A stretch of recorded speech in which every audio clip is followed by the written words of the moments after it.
Estamos começando mais um programa Nossa República pela TV Pantanal, canal 22, pelo site nossarepublica.com.br e pelo nosso canal no YouTube. Inscreva-se e acompanhe o programa de onde quiser e no horário que você preferir. No programa desta semana, vamos tratar de um problema cada vez mais presente na nossa sociedade. É uma doença ocupacional, já reconhecida pela Organização Mundial de Saúde, OMS. Estima-se que aqui no Brasil, 30% das pessoas ocupadas sofrem com essa doença. E sobre esse tema, vamos conversar com a psicanalista Fátima Santos, doutora em psicanálise contemporânea, palestrante em saúde mental. Fátima Santos, seja muito bem-vindo ao Nossa República. Muito obrigado por ter aceitado o nosso convite. Boa tarde a todos. Eu agradeço o convite. Fiquei muito honrada pela Nossa República me convidar para esse bate-papo, para falar de um assunto hoje que é tão importante na nossa sociedade. Pois é, me chamou a atenção muito, Fátima. Como eu disse na abertura, Fátima é psicanalista, né? Trabalha muito com essa questão da saúde mental. E o burnout é uma coisa mais moderna, né? Mais recente. Não é que não existia antes, é que não estava, talvez, identificada como tal, enfim. Eu queria começar a entender quem deu esse nome, por que deu, e quais são as características dessa doença. Pode chamar de doença? É uma síndrome. Uma síndrome. Na realidade, esse é um nome que foi colocado para identificar o tipo da doença. Do tipo da síndrome. Apesar da Organização Mundial da Saúde, no CID-11, ela classificou o burnout como uma síndrome de pressão, como se fosse uma pressão psicológica por excesso de trabalho. Ele é somente relacionado aos locais de trabalho. Toda pessoa que trabalha, em algum momento da vida, teve burnout. Esse nome é um nome novo que inventou ultimamente, mas o burnout sabe que já existe. Eu estudei história, então desde a época da Revolução Industrial, o Charlie Chaplin mesmo era um que ele ficava o tempo todo só apertando parafusos, depois ele teve um burnout. Hoje podemos dizer que era um burnout, mas na época ele saía na rua fazendo assim, e o colega nem percebia, e ele estava naquele mesmo... Estava no automático. Ele estava no automático. Então, o que é o burnout? O burnout, na realidade, nada mais é do que um excesso de trabalho e de movimentos repetitivos e um estresse que nos causa uma fadiga, que nos causa um cansaço mental e físico por muitas pressões. Hoje nós vivemos num mundo totalmente econômico. Hoje nós temos uma população extremamente economista, que gasta muito, que gosta de comprar, e com o desenvolvimento das fábricas, das indústrias, o que acontece? Existe hoje um número maior de fabricação de produtos para atender esse mercado, porque a população cresceu. Hoje nós temos uma população no Brasil média... O capitalismo vive de demandas, exatamente. Né? Criar demandas para que a gente consiga. Exatamente. E o que acontece? Com esse capitalismo, hoje nós temos no Brasil também, eu estava vendo até uma reportagem, o Brasil hoje está caminhando para uma fase de pessoas com mais idade, mais do que os jovens. E com isso, as empresas se estruturaram, tanto economicamente como tecnológica. A tecnologia veio para nos ajudar muito nisso, para acelerar esse volume de produção. O que acontece? As pessoas que estão na faixa etária de 20, 30, 40 anos, são as pessoas que estão na maior linha de produção. Que é quando você sai para o mercado de trabalho, você quer construir algo na sua vida e você trabalha muito para... Essa faixa etária é o auge da produtividade de cada um. Exatamente, né? É o auge da produtividade de cada um. E com essa faixa etária, o que acontece? Você tem além da exigência das empresas, você ainda tem a exigência sua. Eu tenho que ser capaz, eu preciso disso, eu tenho que me sobressair sobre os outros. E com isso você vai tendo uma carga de trabalho muito excessiva e vai te causando muita pressão psicológica e até mesmo movimentos muito repetitivos, que isso vai causando doenças. Eu estou vendo aqui, minha produtora deixou algumas anotações aqui, e ela está me lembrando aqui que a Organização Mundial de Saúde classifica esse fenômeno ocupacional, essa doença de trabalho, de proveniente do trabalho, né? Como um fenômeno próprio, né? Ocupacional, como eu disse, mas é diferente de depressão. A depressão faz parte do burnout. Como é que é isso? A depressão, essas doenças de saúde que afetam as pessoas, né? Principalmente nessa nossa vida moderna, a gente percebe muito claramente que vivemos todos à beira da doença, se não doentes. Né? Exatamente, à beira da loucura, como diria. Na realidade, existe quando você trabalha excessivamente, existe uma confusão muito grande. Muitas das vezes você está com burnout e você não sabe se você está com burnout, se é do trabalho, ou se você está com exaustão psicológica e física, se é sua vida lá fora. Existe uma confusão muito grande. O trabalhador ele não tem essa clareza muito nesse sentido, entendeu? O que está incomodando. O que está incomodando. Às vezes ele pensa. Mas as duas coisas podem levar para uma ansiedade, para um processo de depressão. Todos vão levar para uma ansiedade, para uma depressão, até mesmo para um suicídio. Nossa. Que é uma coisa muito grave.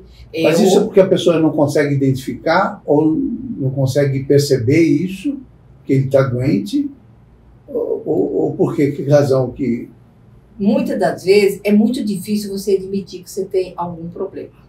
O ser humano, ele acha que ele nasceu para ser perfeito. Nós não somos perfeitos. Isso é fato. Ninguém é perfeito.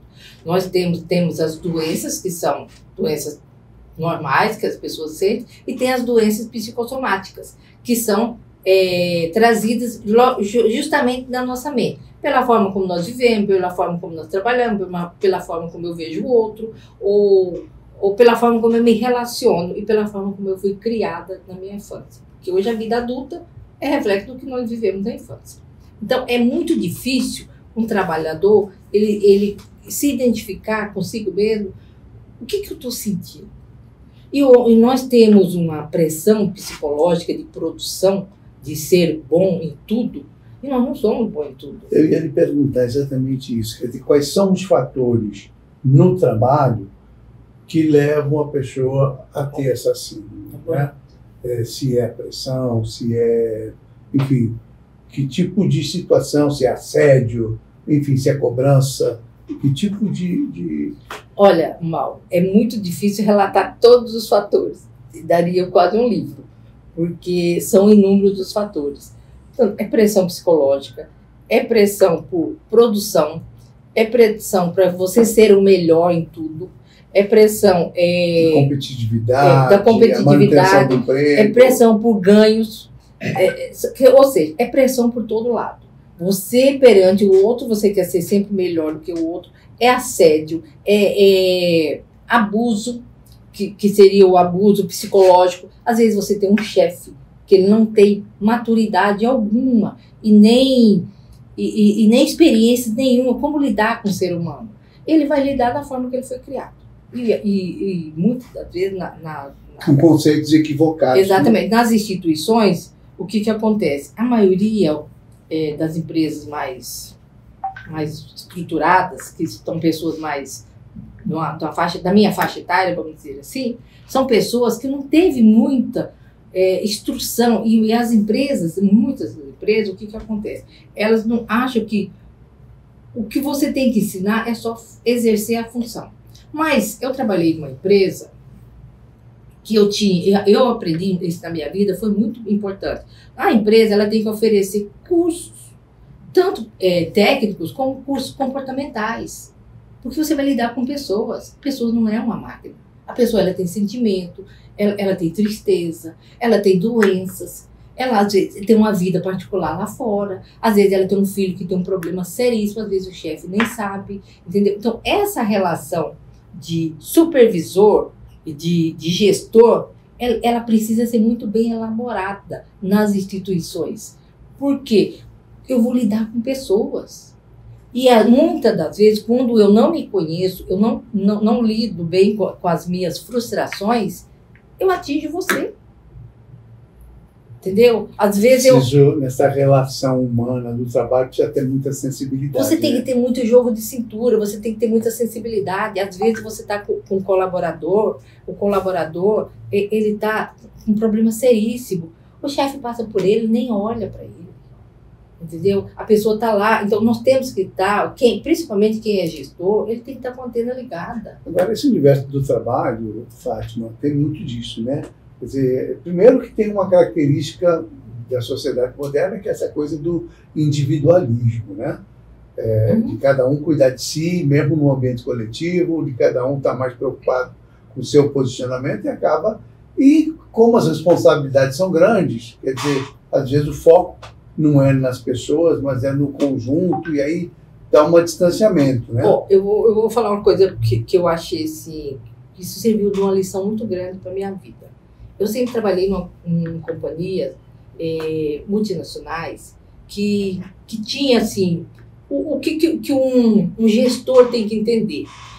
Numa empresa grande, seja lá numa fábrica, seja lá no que for, é como se fosse uma engrenagem, tá? O meu setor vai alimentar o setor, o outro setor, esse setor tem que estar bem para alimentar o outro. É como se fosse uma engrenagem.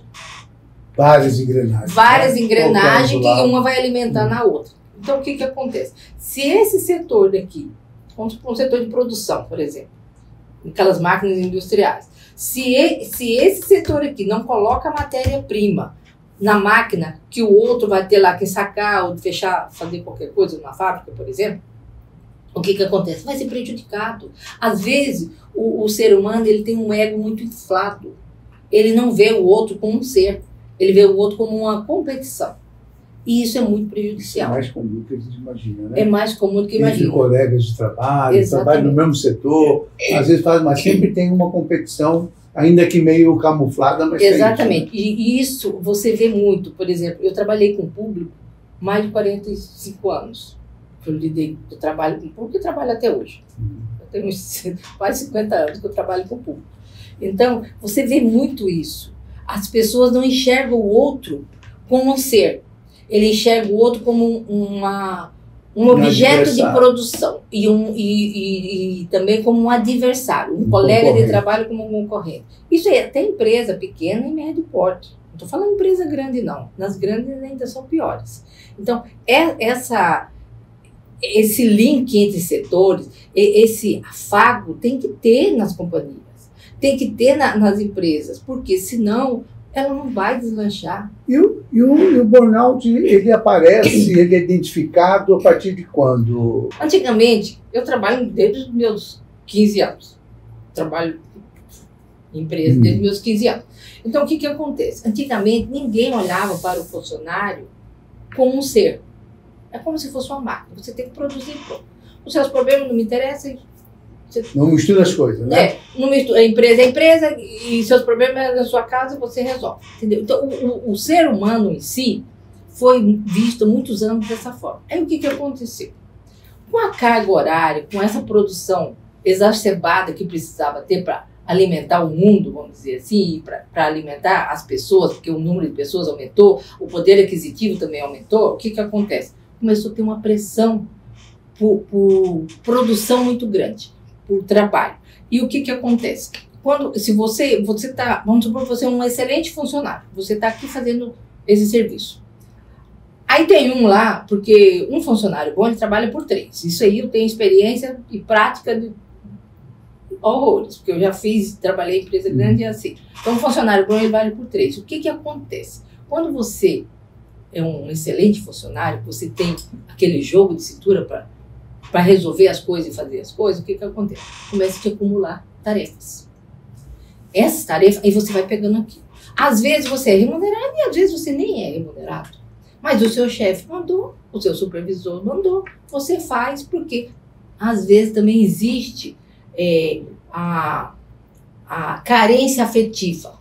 Eu preciso do emprego para sobreviver, então se o meu chefe mandou, eu não posso deixar de fazer. Por mais que eu não vou conseguir, que eu vou me sacrificar para fazer essa função, entendeu? Então é mais ou menos desse. Então o que acontece? Quando acontece tudo isso dentro das corporações, você fica com a carga excessiva, você não dá conta. Porque cada pessoa tem seu limite. Eu tenho um limite, você tem outro e outro tem outro. E o que acontece? Muitas das vezes, tudo vem da sua origem, da forma como você foi criado, do que você passou na infância, entendeu? Porque nós somos um histórico. Não tem como eu largar minha infância e hoje eu sou um ser humano, um profissional, vai depender da forma como eu fui criado. Porque dessa forma como eu fui criado, eu vou ter condições psicológicas suficientes para eu exercer essa função e aguentar essa carga. E tem outro que não vai aguentar essa carga. Porque é muita carga para uma pessoa só. Então, o que diz? Vai aumentando o número de trabalho, as condições, às vezes, não é legal. Você tem ambientes extremamente tóxicos, você tem falta de iluminação, falta, a altura da cadeira não condiz com a altura da pessoa, é um padrão de cadeira só, pro alto, pro baixo, pro pequenininho, pro perna comprida, entendeu? Então tudo isso vai influenciando. Aí você começa a ter dores nas costas, você começa a ter dores lombar, você começa a não enxergar a tela, às vezes não tá da altura que deveria, você começa a ter muitas dores musculares. E isso aí é tudo, vai juntando tudo isso. Somatizando. Somatizando, né? O funcionário vai ficar doente. Eu queria saber o seguinte, quer dizer, exatamente como que a pessoa faz para identificar ela mesma, identificar uma empresa, se a empresa tem a obrigação de identificar, ou se a pessoa consegue sozinha identificar, né? Embora você tenha falado, os sintomas são esses, é a pressão que tal, eu me sinto cansado, você falou em exaustão do trabalho, né? Mas trabalhar, muitas vezes, para muitas pessoas, dependendo do ambiente, muito exaustivo. Não só fisicamente, como psicologicamente. Principalmente psicologicamente, porque a responsabilidade, a manutenção do próprio emprego, tem uma série de situações, né, que me parece alimentam essa síndrome, né? E eu queria saber o seguinte, como é que trata isso? Para de trabalhar, tira umas férias, vai no psicanalista, faz terapia. Na realidade, quando uma pessoa se identifica, porque é muito difícil a pessoa se identificar, geralmente ela está assim, como se diz, eu já dei tudo que nos meus esforços, eu não sou mais capaz. Ou ela tem um pânico lá no trabalho, um estresse excessivo e sai gritando e sei lá, e passa mal, porque às vezes começa falta de ar, palpitação, ansiedade demais ao extremo, entendeu? Ela se isola das pessoas, não conversa mais, porque é uma forma das pessoas não perceberem que ela está sentindo aquilo. Porque você sabe muito bem que o ser humano usa muita máscara, nós usamos muita máscara. Cada local nós estamos tendo uma máscara para aquele local, entendeu? Então isso é muito difícil, e a pessoa também se admitir que ela está doente. E muitas das vezes acontece também o medo da perda do emprego. Porque tem corporações que ela acolhe o funcionário, mas tem corporações que não acolhem. Mas depois que a OMS identificou que isso é uma síndrome que é causada justamente pela exaustão do trabalho excessivo, as empresas começaram a olhar mais para isso. Isso deve afetar a produtividade das empresas. Afeta tudo. Afeta a produtividade, afeta os relacionamentos, afeta o psicológico. Você começa a sentir muitas dores, tendinite, bursite, problema de coluna, insônia, você não se alimenta direito. Aí o que acontece hoje? A maioria das empresas hoje, elas já tem um local para que o funcionário descanse no horário de trabalho, porque... tem muita empresa que faz isso há bastante tempo. Exato, né? Então, porque desde quando os funcionários começaram a ficar muito doentes, então o que acontece? É muito mais fácil para a empresa ela prevenir esse tipo de doença, esse Do que tipo de perder o síndrome, funcionário do que ficar com o funcionário 1 mês, 40 dias. E o Ministério do Trabalho, esses funcionários que têm esse problema de saúde, eles têm o mesmo direito de uma doença comum. Ele pode 15 dias de licença, remunerado pela empresa, e depois, se for mais de 15 dias, aí vai pelo INSS, passa E quem é que identifica, do seu ponto de vista, qual é o profissional? É a psicóloga, é a psicanalista, é o médico clínico? Quem é que identifica? Olha, geralmente depende muito do qual profissional que o trabalhador vai procurar. Se ele vai procurar um clínico geral, a maioria dos médicos já sabe que existe essa exaustão no trabalho. Porque os médicos também são os piores que passam por essa exaustão. Passam por muita situação, né? Entendeu? Então, depende muito do profissional. Até uns que procuram psiquiatra, porque ele começa a ter branco, ele não lembra mais de nada. Uma hora ele vai fazer um trabalho, ele se dá aquele pânico, ele fala, estou com problema na mente. Minha mente não está funcionando, entendeu? Mas ele não consegue perceber que é uma exaustão daquilo que está sendo colocado para ele. Ele chegou ao seu limite máximo, ele não tem condições de liderar mais nada. Então, esse profissional, muitas das vezes, ele encaminha ou para um psicólogo ou fazer uma terapia. Só que assim, a exaustão é diferente do cansaço. Por quê? O cansaço, quando você está cansado, você está do trabalho, muita tensão do trabalho, tudo, você chega em casa no final de semana, você sai, você quer, fica com a família e tal, você dorme, no outro dia suas energias são repostas. Está 100%. Bora para o trabalho de novo. A exaustão, não.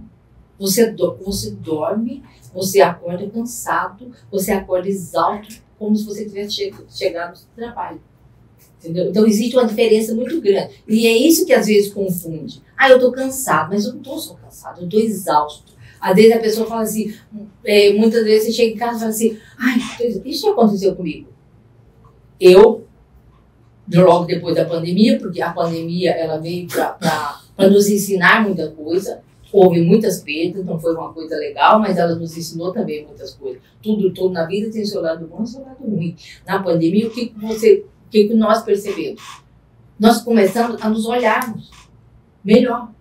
O que eu sinto, por que eu sinto, porque você ficava trancado, você não tinha para onde ir.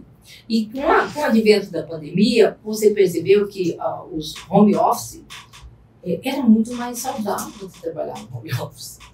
Eu me lembro quando me chamaram... Não só pela pandemia, mas pelo mental, você não pegava trânsito, você não ficava naquele barulheira, entendeu? Você estava no celular, você almoçava a comidinha da sua casa, entendeu? Você não tinha que ficar saindo para comer e voltar, que é cansativo, você pode correr. Quer dizer, são inúmeros fatores.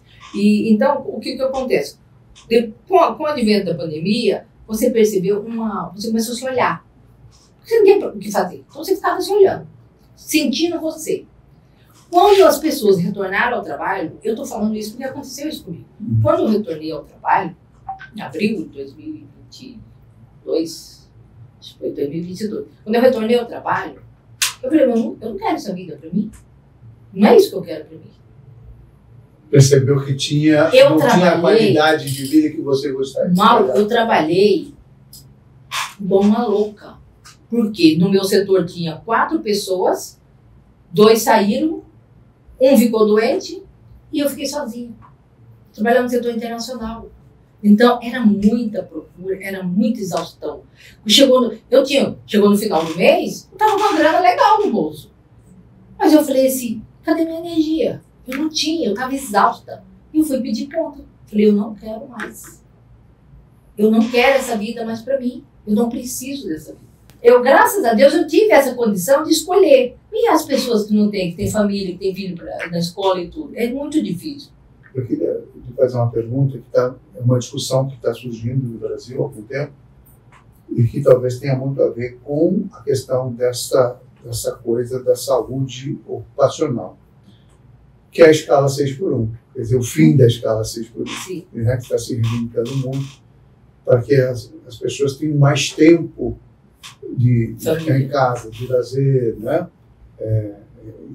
durante a semana você não trabalhar de segunda a sábado, mas trabalhar segunda a sexta, ter o sábado e domingo livres, alguma coisa nesse sentido. Isso é importante para ajudar na saúde das pessoas, na saúde mental das pessoas? Olha, para as empresas vão dizer que não, mas para a saúde mental do ser humano é muito importante. Por quê? Quanto mais você tiver um lazer, mais sua mente vai ficar produtiva, mais a sua mente vai ficar livre dessas coisas. Só que hoje em dia é muito difícil, porque você sai do trabalho e você está com o bebê do celular, 24 horas, grudado em você. E se você lida com uma empresa que tem vários funcionários ou que tem escala de turnos, você é um supervisor de um turno desse, em algum momento alguém vai te ligar, mesmo nas férias. Por quê? Às vezes é só você que consegue aqui. E uma coisa que é importante hoje é não só você saber daquilo, não só você saber resolver naquele setor aquelas determinadas situações. Sempre tem que ter um outro que esteja lá para resolver, para que você tenha, quando você estiver em casa, com a família, no seu lazer, nas suas férias, ninguém fique te ligando. Isso é muito ruim. Isso acontecia muito comigo. Eu saía de férias, estou lá na praia, tá as pessoas me ligando. Isso é extremamente estressante. Entendeu? Por mais que você não esteja no local de trabalho, mas é uma coisa que te irrita profundamente.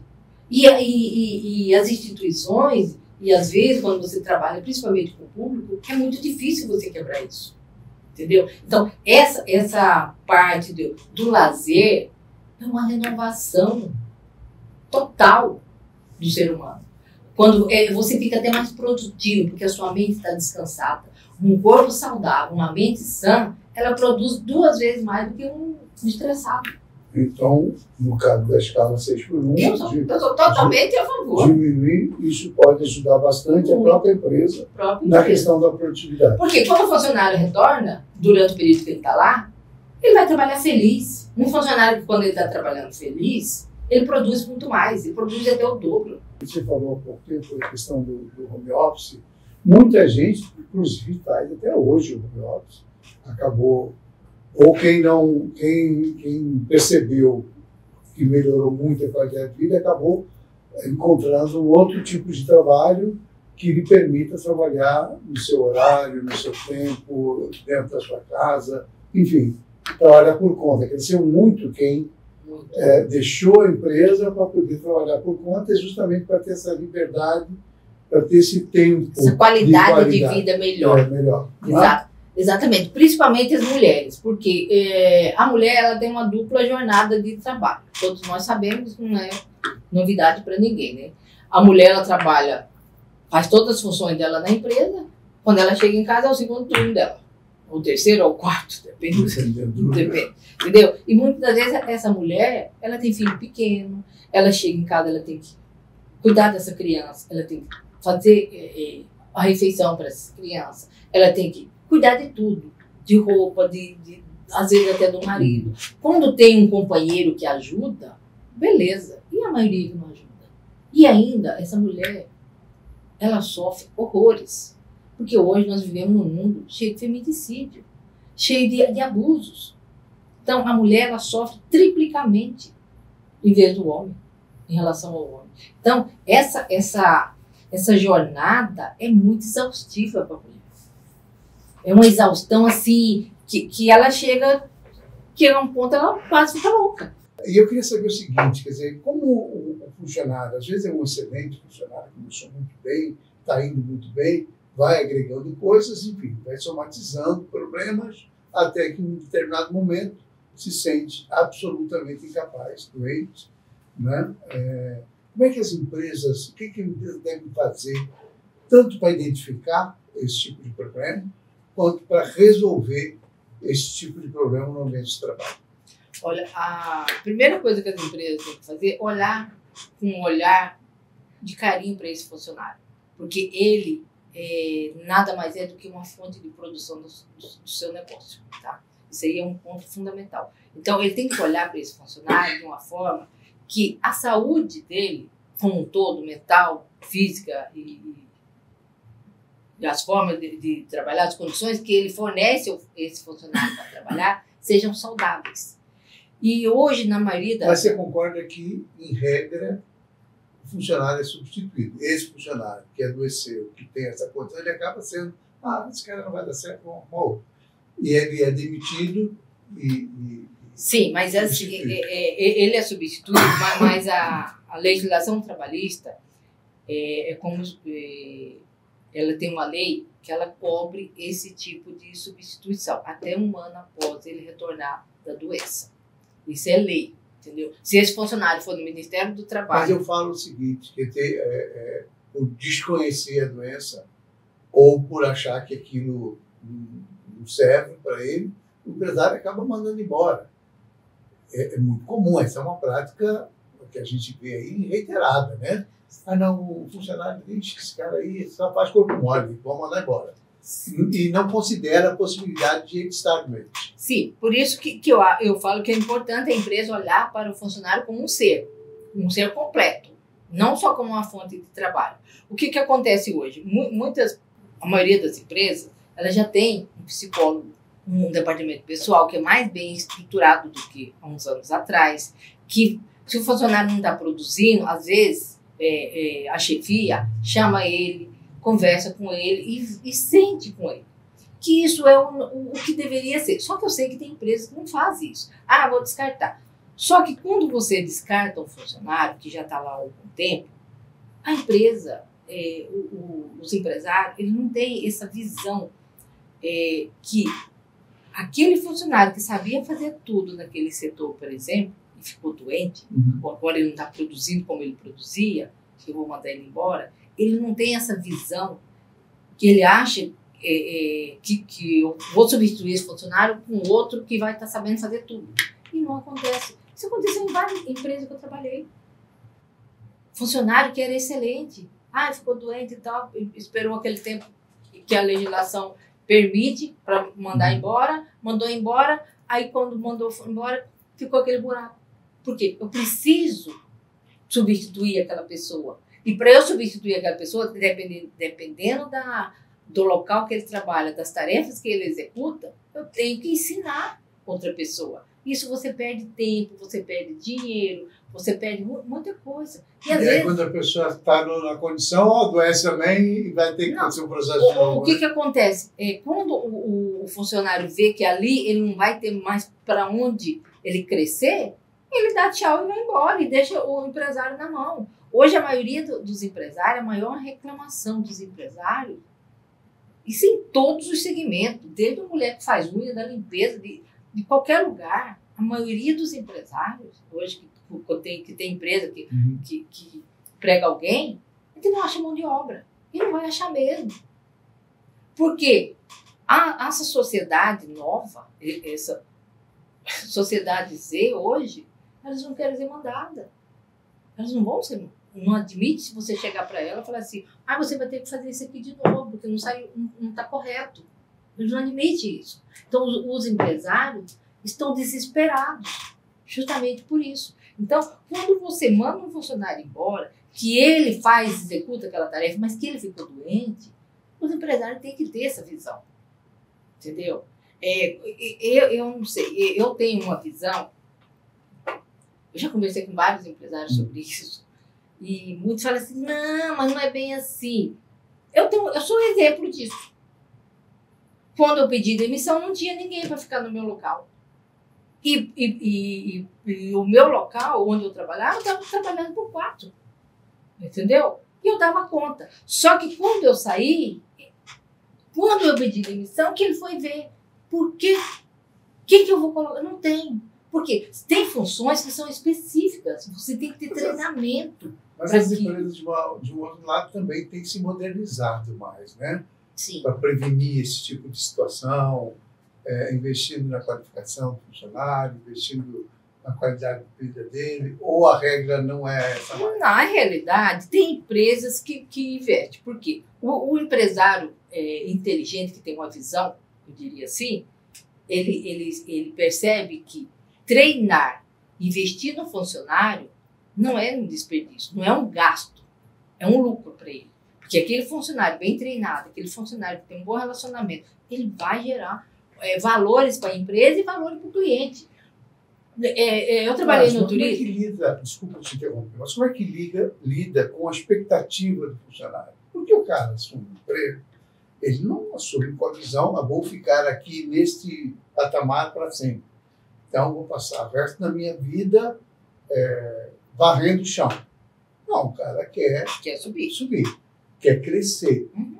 Eu percebo assim que muitas empresas têm essa dificuldade. O funcionário chega num ponto e não tem perspectiva. E a falta de perspectiva, claro, movimenta ele para buscar outros caminhos, né? Independente da questão de saúde ou não. Exato. Quando você fala no estímulo e que a empresa tem que ter essa visão mais holística da pessoa, quer dizer, uma visão mais humana, no sentido de que cada ser humano tem suas expectativas, tem um caminho para percorrer, e ao mesmo tempo o empresário tem, na maioria das vezes, uma certa limitação para investir.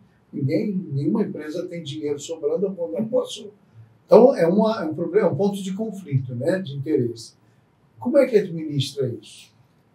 Eu diria o seguinte: eu trabalhei e na empresa que eu trabalhava, eu admitia e demitia pessoas. Então, eu vejo hoje uma falta de informação muito grande para as pessoas que estão lá nesse setor, que admite e demite funcionário. Não existe um olho mais clínico sobre isso, entendeu? Porque você colocar uma pessoa, é a mesma coisa que você colocar uma pessoa na sua empresa, é a mesma coisa que chamar alguém para dentro da sua casa. Você tem que saber quem que você está chamando. Concorda? Entendeu? Então, eu percebo muito isso. Há um despreparo na seleção do pessoal. Na seleção dessas pessoas. Muito grande. E outra coisa, cada pessoa tem um dom. Por exemplo, você tem um dom de ser jornalista. Eu jamais teria dom de ser jornalista. Apesar que eu gosto de falar, mas eu não teria o dom de ser jornalista. Eu teria um dom mais para lidar com pessoas. Eu não tenho dom para ficar atrás de uma mesa mexendo com papel, com contabilidade. Eu odeio fazer isso. Entendeu? Então, a pessoa que vai fazer essa seleção, ela tem que ter essa visão. Porque senão, ela vai destruir a empresa. Teve um caso na empresa que eu trabalhei, foi demitida uma moça, a moça odiava a gente. Como que você vai colocar uma pessoa que odeia pessoas, não gosta de barulho, não gosta de conversar para atender público? É impossível. A moça adoeceu. Adoeceu de passar muito mal. Ela chegar para mim e perguntar o que eu achava. Por que ela estava sentindo tudo aquilo? Porque ela sabia que eu já era psicanalista.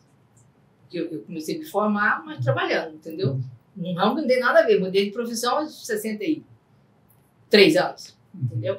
Então, é muito difícil. Porque quando você coloca uma pessoa naquilo que ela tem dom para fazer, naquilo que ela gosta, que ela se realiza como ser, ela vai realizar aquela tarefa maravilhosamente. Quando não adianta você colocar uma pessoa que ela não gosta de gente para atender gente. Isso é uma catástrofe. E essa visão, as pessoas que estão lá na linha de admissão têm que ter. E muitas vezes não tem. Entendeu? Aí a empresa fica naquela troca de funcionário e nunca anda para frente. Isso é difícil. Tem que ter pelo menos um perfil. E outra coisa, as pessoas que lidam com pessoas são as pessoas que têm mais facilidade para um burnout. Por quê? Quando você lida com pessoas, é totalmente diferente de lidar com a máquina. Porque a máquina pode xingar, ela fazer o que for, não dá. Mas a pessoa não, ela tem sentimento. Então, muitas vezes, por exemplo, as profissões hoje que são mais exaustivas, é a medicina, todos os pessoal da área de saúde, tanto médico, enfermeiro, técnico, enfermagem, todo esse povo da área de saúde, psicanalista. Você acha que é fácil ser psicanalista? Não é. Você nunca sabe qual é o paciente que vai entrar no seu consultório. Qual é a síndrome que ele tem. Qual que é o problema mental que ele tem. Muitos já foram até assassinados por causa disso. Entendeu? Então, quando você lida com pessoas, você tem que ter uma visão mais ampla do outro. Como que o outro age, o que o outro está sentindo. E muitas vezes, essas profissões de médico, de bombeiro, de policial. Você imagina aqueles policiais do Rio de Janeiro? A exaustão que aquele povo trabalha? Não, acho que em qualquer lugar. Só inventando as profissões de risco, elas são realmente... Não, mas eu estou dando exemplo do Rio de Janeiro, porque hoje foi uma catástrofe. Você acredita que é possível... Professores, gente, coitados, professores. Não. Eu tive um tempo desse nas escolas, dá dó. Você vê a diretora exausta, não saber como resolver os problemas. Esse dia eu fui dar uma palestra na Unipag, pra você ter uma ideia. Cheguei lá, a menina estava em surto. A professora não sabia o que fazer. Eu fiquei 1 hora, eu e a outra minha colega, que é psicanalista, 1 hora tentando acalmar a menina, para ela acalmar e contar por que ela estava naquele surto. Então, quando você lida com pessoas, você não sabe o que você vai encontrar. Então, é muito exaustivo. E, às vezes, você, por exemplo, se eu não tivesse conseguido acalmar essa menina, o que acontece? Eu ia me sentir uma frustração muito grande. Eu não fui capaz de entender a necessidade. Isso acontece com médico, com bombeiro, com professor, entendeu? Essas profissões que você lida com o público. Por quê? Eu lidei com o público por muitos anos. Você pensa que é fácil? Não é fácil. Ainda mais eu trabalhei em aeroporto. Relacionamento humano realmente é em aeroporto, as pessoas acordam, parece que tá por uma vez, chega lá que te pega de Cristo. Entendeu? E aí você vai assimilando isso, Aí você fala, de onde vem o burnout? O burnout vem de tudo isso. Quero agradecer muitíssimo a sua paciência de explicar as coisas relacionadas a essa síndrome e ajudar as pessoas que estão em casa a, de alguma maneira, identificarem esse problema, né? Porque muita gente, às vezes, não entende, não percebe que está doente, né? Nem aceita. É igual que tem uma depressão, mas não entende. Que não está doente. Muitíssimo obrigado, um grande abraço. Já fica aqui o convite para uma próxima oportunidade de a gente voltar. Eu que agradeço a oportunidade por falar de um assunto assim que é tão importante hoje na sociedade, nas instituições. E como eu convivi com essas instituições, lidei com o público por muitos anos, eu sei quanto que é necessário esse olhar mais carinhoso para o profissional, porque um bom profissional, ele é aquele que ele se sente valorizado. Nossa República vai ficando por aqui até a próxima semana, uma outra entrevista tão importante quanto essa com a Fátima Santos. Um abraço a todos.